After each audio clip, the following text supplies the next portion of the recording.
Ceux qui n'avaient rien à perdre finissent parfois par tout gagner. Cette phrase prend une résonance particulière lorsqu'on évoque le destin de Sadio Mané, l'un des visages les plus marquants du football africain moderne. Avant les projecteurs, les stades mythiques et les trophées prestigieux, il y a Bambali, un village discret du sud du Sénégal, loin des infrastructures sportives, loin des centres de formation réputés, loin même des routes qui mènent aux rêves internationaux. C'est dans cet environnement que naît une histoire que peu auraient osé imaginer. À Bambali, les terrains sont faits de poussière, les cages sont improvisées avec des pierres et les ballons sont souvent usés jusqu'à la corde. Dans ce décor rudimentaire, un enfant passe ses journées à courir, dribbler, tomber, se relever, recommencer. Pieds nus la plupart du temps, il joue sans relâche, animé par une conviction étrange pour son âge, celle de devenir un jour le meilleur joueur du monde. Autour de lui, personne ne prend vraiment cette ambition au sérieux. Dans un contexte où les priorités sont ailleurs, où l'avenir se construit rarement autour du sport, ce rêve semble irréaliste. Pourtant cet enfant s'accroche. Il s'appelle Sadio Mané. Très tôt, la vie lui impose des épreuves. À l'âge de 7 ans, il perd son père, imam respecté du village, emporté par une maladie qui aurait pu être soignée ailleurs. L'absence d'infrastructures médicales transforme une situation banale en tragédie. Cet événement marque profondément le jeune garçon. Il comprend, bien avant beaucoup d'autres enfants, ce que signifie vivre avec le manque. Le manque de moyens, le manque d'opportunités, le manque de perspectives. Mais au lieu de l'écraser, cette réalité forge en lui une détermination silencieuse. Après la disparition de son père, son oncle prend en charge son éducation et veille à maintenir une discipline stricte. Dans cet environnement, le football est perçu comme une distraction inutile, voire dangereuse. Le jeune Sadio est progressivement éloigné des terrains. On lui demande de consacrer davantage de temps aux responsabilités religieuses et familiales, mais la passion ne disparaît pas. Elle se transforme en obsession. Chaque occasion devient une opportunité de jouer, même brièvement, même en cachette. À 15 ans, il prend une décision radicale. Sans prévenir sa famille, il quitte Bambali. Il marche pendant des heures, puis parvient à rejoindre Dakar. Pour lui, la capitale représente une porte d'entrée vers un autre monde, celui du football professionnel. Là-bas, des académies existent, certaines même en partenariat avec des clubs européens. C'est un espoir fragile, mais c'est le seul qu'il possède. Les débuts à Dakar sont difficiles. Il n'a ni ressources, ni contacts, ni véritable plan. Il joue dans la rue, participe à des petits matchs, espérant attirer l'attention de quelqu'un capable de changer son destin. Pendant plusieurs semaines, il vit dans une forme d'incertitude totale. Finalement, sa famille découvre où il se trouve et le ramène au village. L'histoire aurait pu s'arrêter là. Mais quelques mois plus tard, il revient. Cette fois avec une détermination encore plus forte.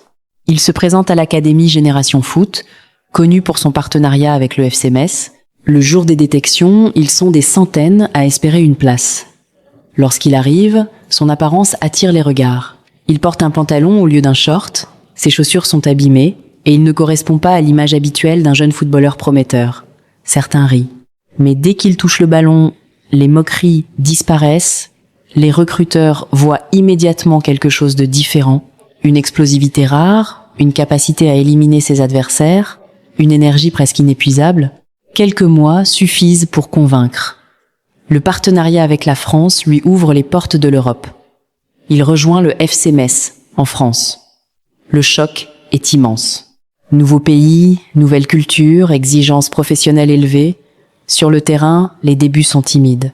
Il dispute plusieurs matchs, inscrit un but, montre des qualités, mais le club traverse une saison difficile et est relégué. Pourtant, c'est paradoxalement à ce moment-là que sa carrière prend un tournant. En 2012, il participe aux Jeux Olympiques avec le Sénégal. Face à des équipes comme l'Angleterre ou l'Uruguay, il se mesure à des joueurs de très haut niveau, notamment Luis Suarez et Edinson Cavani. Ses performances attirent l'attention de recruteurs européens. Rapidement, un club autrichien décide de miser sur lui, le Red Bull Salzbourg. En Autriche, tout change. Dès ses premiers matchs, il s'impose. Il marque, crée, accélère, déstabilise les défenses. Les statistiques parlent d'elles-mêmes. Buts, passes décisives, performances décisives.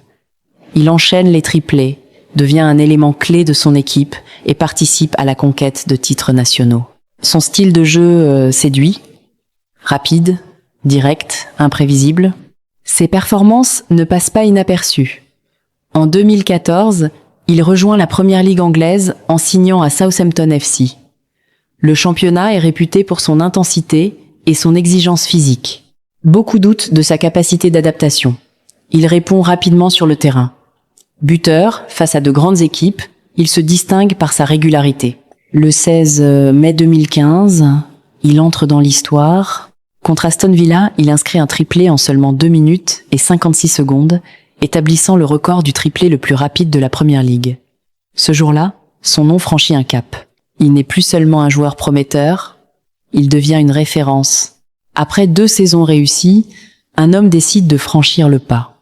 Jürgen Klopp, récemment nommé à la tête de Liverpool FC, voit en lui un élément clé de son projet. En 2016, Sadio Mané rejoint Liverpool pour un montant record pour un joueur africain à l'époque. Les débuts sont scrutés avec attention. Certains supporters restent sceptiques, mais dès son premier match, il marque et envoie un message clair. Sa vitesse, sa capacité à presser, son sens du but correspondent parfaitement au style de Klopp. Rapidement, il devient indispensable. Il est même élu joueur de la saison du club dès sa première année. L'arrivée de Mohamed Salah, de Virgil van Dijk et de Andrew Robertson transforme Liverpool en une machine redoutable. Mané accepte de changer de rôle, de s'adapter, toujours au service du collectif. Cette humilité devient l'une de ses marques de fabrique. En Ligue des Champions, il brille, triplé contre Porto, but décisif contre Manchester City et l'AS Roma. Liverpool atteint la finale en 2018. Malgré la défaite, Mané marque et confirme son statut de joueur de très haut niveau. L'année suivante, il participe activement à la conquête de la Ligue des Champions. En finale, il provoque un penalty transformé par Salah. Liverpool retrouve les sommets de l'Europe. En 2019, il termine 4e du Ballon d'Or et remporte le Ballon d'Or africain. Une reconnaissance immense pour celui qui jouait autrefois sur un terrain de fortune. Mais au-delà des trophées, c'est son attachement à Bambali qui impressionne.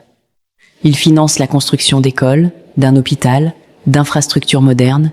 Il n'oublie jamais d'où il vient. En 2020, il remporte la Première Ligue avec Liverpool, mettant fin à une attente de 30 ans pour le club. Malgré une période plus difficile liée à des problèmes physiques, il revient rapidement au plus haut niveau. En 2022, il atteint l'un des sommets de sa carrière avec la sélection nationale. Lors de la Coupe d'Afrique des Nations, il conduit le Sénégal jusqu'au titre. En finale, face à l'Égypte de Mohamed Salah, tout se joue au tir au but. Il prend ses responsabilités et inscrit le pénalty décisif. Le Sénégal remporte la première CAN de son histoire. Ce moment devient instantanément légendaire. La même année, il termine 2e du Ballon d'Or, derrière Karim Benzema. Fidèle à lui-même, il reconnaît la performance de son concurrent avec humilité. Sadio Mané n'est pas seulement un champion. Il est la preuve vivante qu'un destin peut être réécrit, que les limites ne sont pas toujours là où on les imagine, et qu'au bout du chemin, ceux qui n'avaient rien à perdre peuvent effectivement tout gagner.